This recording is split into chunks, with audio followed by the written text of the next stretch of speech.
Hindi naman tayo, syempre hindi naman tayo go-go, so hindi rin,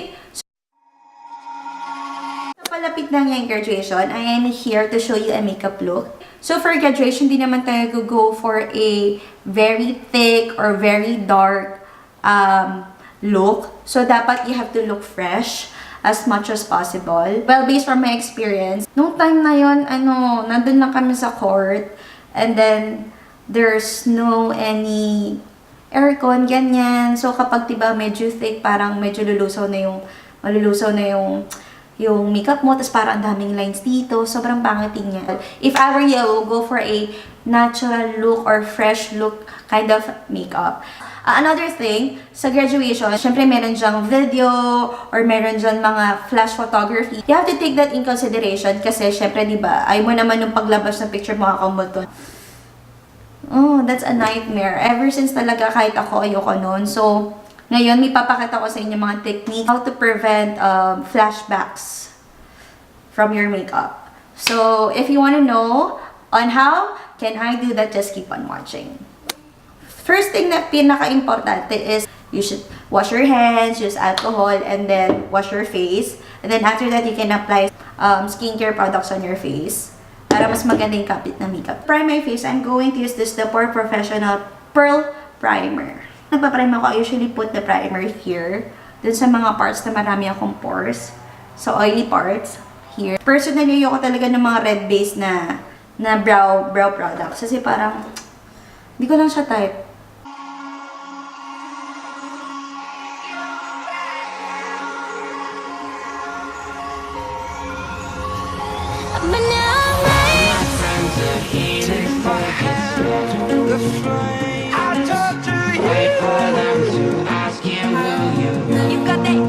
Diba sobrang ganda kapag maayos yung kilay mo. Para ang ganda-ganda tingnan ng face mo, para ang linis-linis. So, yeah, importante talagang maging maayos yung brows natin for that day. There are times, diba, parang kapag titignan mo yung makeup, parang yung kilay agad yung makikita mo. Kung may mga parts na kailangang i-fill in, don't forget to fill it in. Cause I know I can treat you better than you would.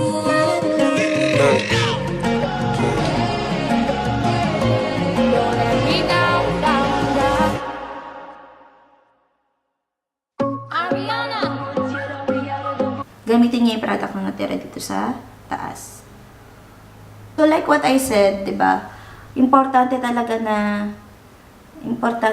na hindi masyadong matapang or hindi masyadong makapal yung makeup look na gagawin niyo on your graduation. Kasi 'di ba, ayaw niyo naman na parang magmukha kayong nakakatakot. Kasi I've seen before. I mean, yeah, to tell you honestly, I've seen before na parang nagulat din ako na parang ang kapal yung makeup niya, ganyan.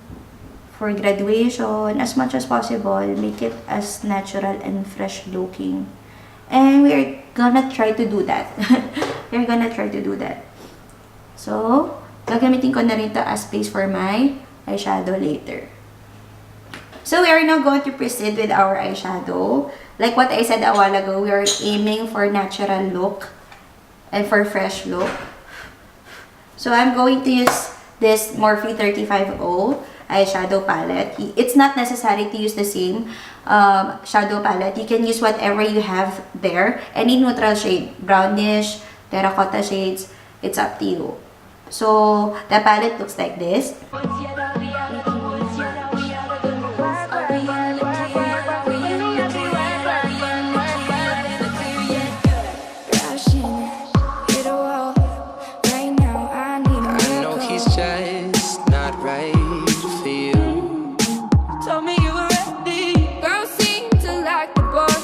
We are going to go for the darker orange, which is this one. Parang ano siya, kulay pasok. So don't appreciate all the money and then after that, we are going to go to the shade, to this color. I'm going to get another smaller brush, na mas precise, blending brush. And then it is something like this. So I'm going to get this. Sobrang konti lang niya. And then I'm going to put that here.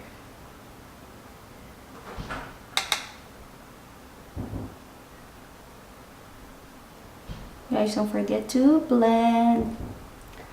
Ayan, diba? Medyo mukha siyang natural looking. At saka, pang fresh lang. Yung mga gusto natin ngayon, diba? Nowadays, fresh looking. All the way out there. Yan. It's like fresh. It's like natural glam look. Diba? Kukuha tayo ng konting dark lang. Won't use this kind of brush para mas precise lang siya. Gagamitin lang natin tong shade na to. Medyo dark lang siya. Dark ng konti. Top of the excess. And then, dun lang siya sa tail. Unlike nito, nilagay natin siya sa middle part, all the way out. But this one, dito lang siya sa bandang dulo. Don't forget to drag it out. If you want something glammy look, don't forget to drag it out. So, para mas magmukha siyang sharp later. We are going to go for our what do you call this, shimmering shade. So since this one is a bit of orangey warm tones, I am going to go for this one. I'll just use my finger and I will just put this here dun sa pinakaunang part. For me, mas madaling gumamit ng finger kapag nag-a-apply ng shimmer kasi mas kontrolado mo kung saan mo gusto ilagay. Ganyan. So, we are going to start putting this one here. Like what I said nga pala, it's not necessary to use this kind of palette. You can use whatever you want there. If you don't have this kind of glitter, you can just proceed with what we did a while ago dun sa mga matte shades. So, meron na tayong natural, fresh, glam, eye look. Yan. And ito siya. So, gagawin ko lang din siya sa kabila. Wait for a while. So, we're done with the eyeshadows. Now, we will go to our eyeliner. So, magta-tightline na tayo. Meaning, hindi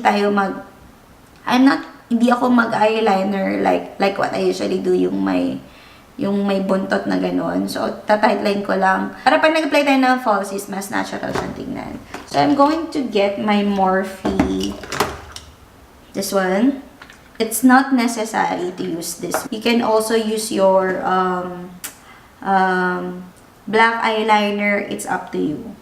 So, I will usually do this para makita ko kung saan part ko lalagyan ng eyeliner. So, I will just stop there. Hindi ako all the way until end maglalagay.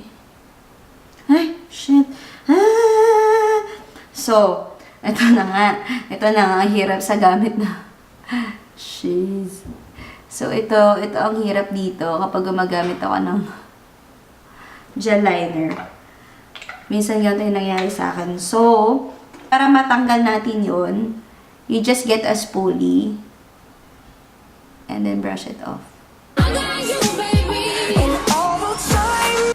Nawala na siya pati yung shadow. Babalikan ko lang siya para matakpan ulit. So, yan. So, meron na tayong base for our lashes or falsies. If gusto niyo mag-falsies, it's up to you. For me, nung graduate ako, wala akong falsies kasi ako nga lang naglagay ng makeup sa sarili ko. And hindi ako marunong maglagay ng falsies noon. So, ngayon, I am going to try to put, since it's a graduation, don't go for vavavoom na lashes na gano'n. You have to go for natural looking lashes. So, ito na yung lashes natin. Nakakabit na. It makes difference, guys. It really makes difference. Doon na tayo sa face. Ito, importante to. Importante na piliin nyo yung foundation na gagamitin nyo. Kasi yung foundation, yun talaga yung magbibigay sa inyo ng flashback. So, as much as possible, kung kukuha kayo ng foundation, dapat one shade darker sa skin tone nyo. Ang pangat naman nung sobrang light sa mukha, diba? And then, another thing to take note is, kapag kukuha kayo ng foundation, make sure na walang SPF. Just to make sure. Nowadays, meron na mga foundation na kahit may SPF, hindi na nagbibigay ng flashback. I'm going to use, this one is tested and proven. This is very nice talaga. At saka mattifying siya. Ay, important din na maging mattifying kasi nga, kahit na nasa lugar tayo na may aircon during the graduation, for sure talaga, napagpapawisan kayo. I recommend to use this Maybelline Superstay 24-hour full coverage foundation. And then, ang aking shade dito is Warm Sun. If kayo yung gagawa ng makeup nyo for your graduation, important na mag-test kayo ng foundation sa face nyo at saka mag-picture kayo with your phone na may flash. Yung makikita kung okay na yung foundation na yun o hindi.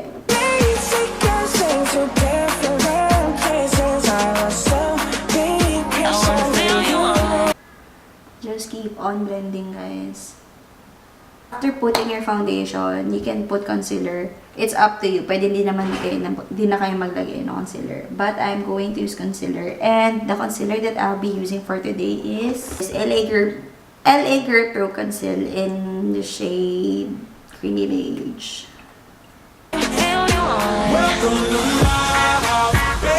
Still going to use the same sponge to blend the foundation and the concealer together.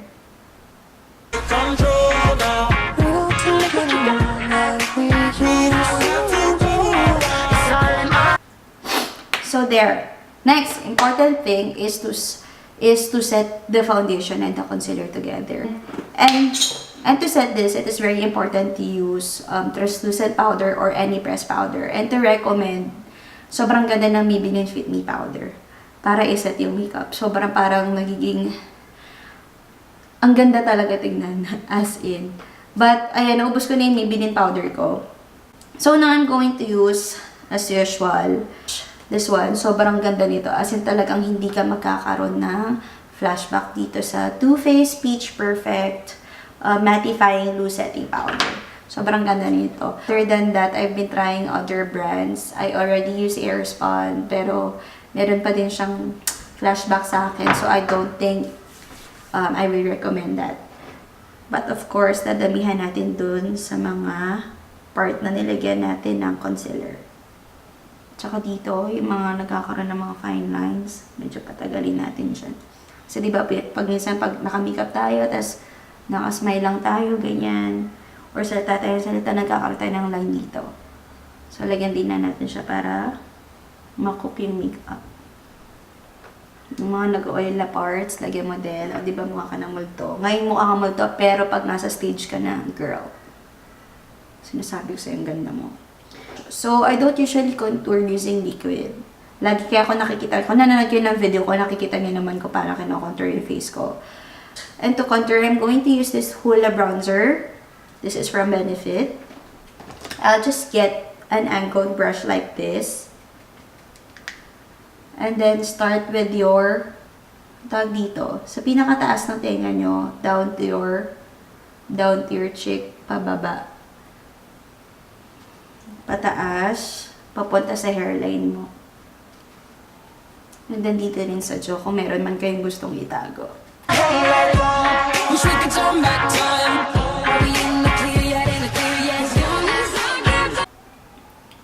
And then, yun na nga, very important to, kapag diba, sobrang ganda. Anyway, pag nagla-line sa inyong nose, sobrang important na mag-line kayo using the shade that is not very dark. So, yan. Para magkaroon siya ng shadow dito. This is what I'm going to use. For natural look, this one.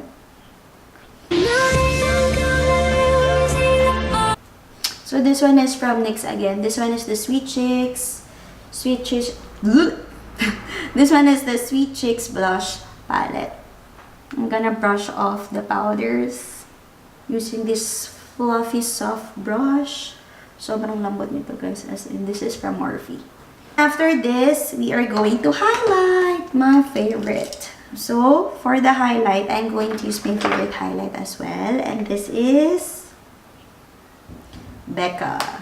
BECCA in the shade Opal. Sobrang ganda nito, as in.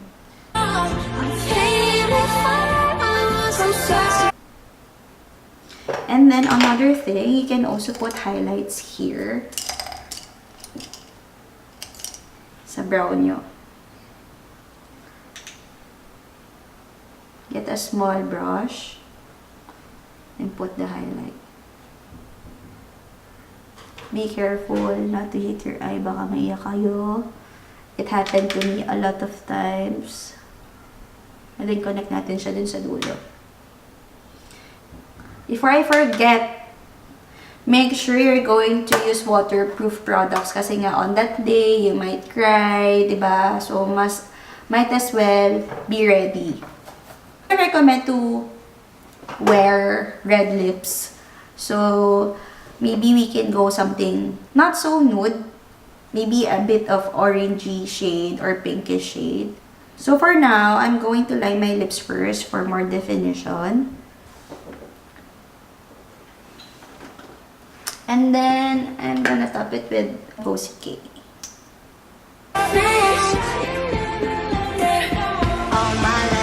Set this using our MAC Prep and Prime Fix Plus. Bakit natin siya sineset? Para mag-mix or mag-combine yung mga products na makeup products na ginamit natin. And don't forget to fan this. Very dry na siya. And like what I said a while ago, the last step that I usually do for my makeup is to use the mascara for the bottom lash.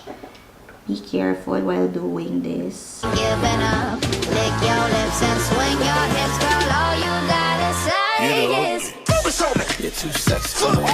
Focus on me. You're too sexy to me. Focus on me. So sexy. Focus on me.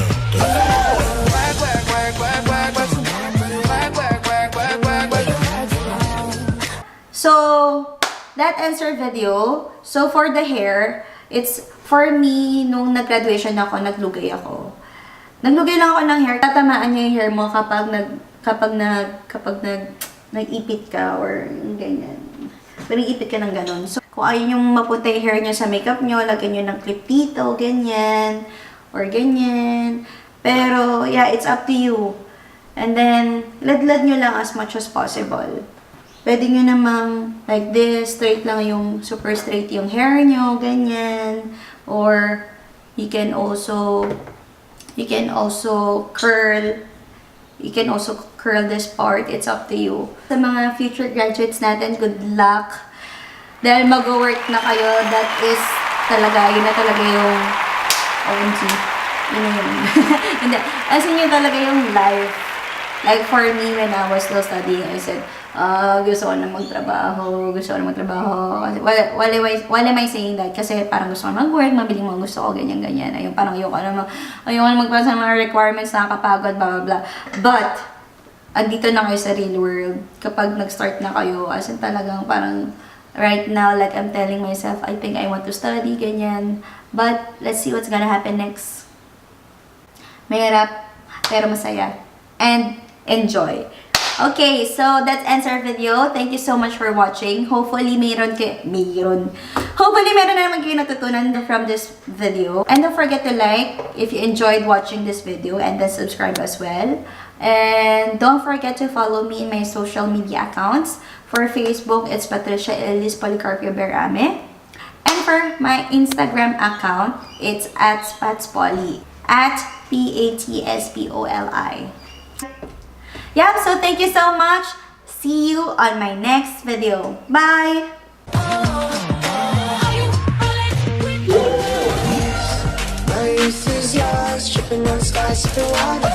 My name is no, my sign is no, my number is